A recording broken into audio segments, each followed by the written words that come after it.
আসসালামু আলাইকুম। তো আশা করি সকলে অনেক অনেক ভালো আছেন।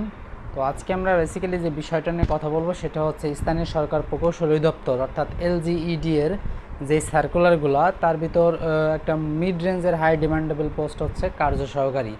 তো যেটা সকলেই জানেন, যেটার হচ্ছে যোগ্যতা হচ্ছে এইচএসসি পাশে মূলত নিয়োগ দেয় সারা বাংলাদেশব্যাপী।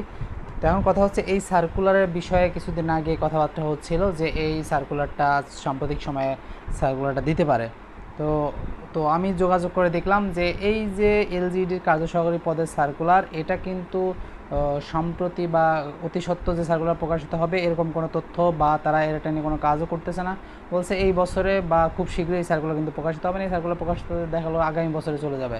তো আগামী বছরে এলজিইডির একটা কার্য সহকারী পদের ভালো একটা বড় ধরনের সার্কুলার আপনারা পেতে যাচ্ছেন, বা একটা সুযোগ সৃষ্টি হচ্ছে, অনেকের কর্মসংস্থানের সুযোগ সৃষ্টি হচ্ছে। যেহেতু কার্য সহকারী কী বলে এইচএসসি পাশের যে সর্বনিম্ন এইচএসসি পাস লাগে, সুতরাং এটা মিড রেঞ্জের ভালো একটা চাকরি কার্য সহকারী পদে।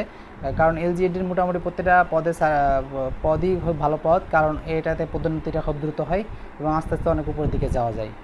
তো আশা করছি তাহলে বিষয়টা বুঝতে পারছেন যে এলজিইডি কার্যকরী পদের পরীক্ষা, এটা কিন্তু এলজি কার্যকরী পদের সার্কুলারটা কিন্তু আগামী বছরের প্রথম দিকে বা তার একটু পর প্রকাশিত আসার একটা বড় ধরনের সম্ভাবনা আছে। ধন্যবাদ সকলকে, ভালো থাকবেন, সুস্থ থাকবেন, আল্লাহ হাফেজ।